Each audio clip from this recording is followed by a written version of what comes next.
I'm Anthony Fitzpatrick from Greenfeet, and we're here today to discuss the top 5 things for you to do with your lawn this winter.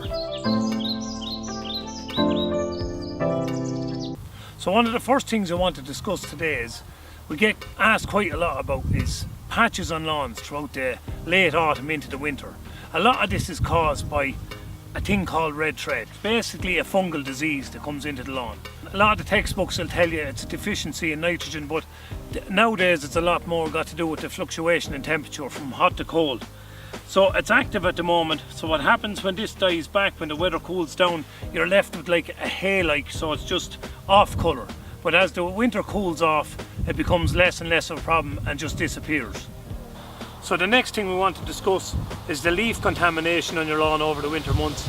Make sure, if possible, every 4 or 5 days, get out, rake them, blow them, but try get them off the grass, because now the weather's getting damp, they're starting to nestle down and settle, they're choking the grass out underneath, taking the light and the oxygen, starving the plant, essentially killing the grass plant underneath.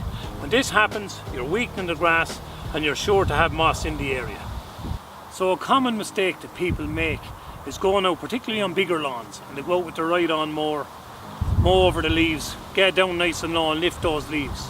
It's a handy and easy way out, but you're not doing your lawn any good, for the simple reason, by you lowering the mower, you're cutting the lawn way too low for winter time of the year, you're pulling the crown of the plant in at the base, weakening that plant, and you're sure to have moss. So just an area to look at here, where you see there's leaves kind of built up.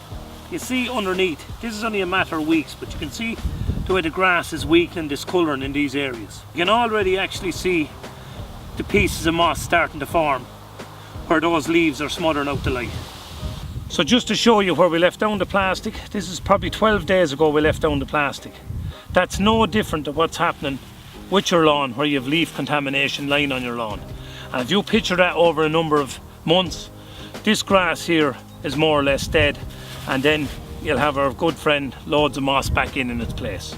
So another tip for this time of the year, people just assume, you know, the temperatures are falling and grass supposedly grows at 8 degrees. Some grasses do, others don't. Like so your annual meadow grasses will probably grow at 6 degrees. But people assume that this time of the year, why would you feed in the winter? It's actually the most important time of the year to feed, for the simple reason that you're giving the plant that extra push through the winter to keep it healthy and keep it competitive against moss. You're also building up the carbohydrates in the plant, so you have a much healthier, stronger plant coming into the springtime of year. So if we look over the last number of years, certainly in the last 7 to 10 years, we're finding that we have the growth running right through near enough till the end of December. How you know it is because I suppose come Christmas people like to get out there, give the lawn a little bit of a clean up and run around the lawn and, you know, give it a mow to clean it up for Christmas. So we're seeing that the temperature is coming right out near enough to the end of the year. This is why the feeding is important, to keep that plant healthy and strong right through. So when we talk about winter feeding, we're talking about keeping that plant strong and competitive. It's to keep it competitive against moss. If you have a plant that's not fed, going through the winter months, leaves lying on the ground, temperatures changing, you're going to find that that's an ideal scenario for moss to creep in. Where if you have a good, healthy, strong plant, there's a lot less chance for moss to get in there. So when we talk about winter cutting, this was something that was unheard of back maybe 10, 12 years ago, because come middle of October, the lawnmower was just parked away in the garage for the winter and forgot about it sometime maybe in March. But the way it's gone now, with the climate change, we're seeing that we have growth right the way up to Christmas. So if, for example, your lawn is around maybe the 2-inch mark for the winter, what you want to be doing is just taking off maybe about 10 mil or so. So you're really taking off just a smidgen off the surface. The main thing is not to be going down, cutting the plant low, because you're pulling that crown, doing damage to the lawn. So another thing for the winter that's of utmost importance is to consider doing moss control.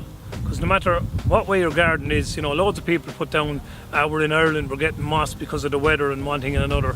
A lot of the time it's caused by bad cutting practice. So we spoke before about the height of cut. It's important to keep your height of cut up, but maybe to consider getting the good quality soluble iron, mix it and spray it on with a knapsack or a watering can on areas of contaminated moss that's in your garden. So what you're doing here, you're stopping the moss from spreading, and by feeding your lawn also, as we spoke about, you're going to get the lawn competing with that moss and keeping that moss at bay. Thanks for watching, and don't forget this is far from the end. We have a lot more things to cover as regards lawn care and lawn care tips going forward. But don't forget to hit that subscribe button below. And for any of your lawn care needs, if you have any questions, queries, you can call us on 1890 252 778 or check out Greenfeet.ie.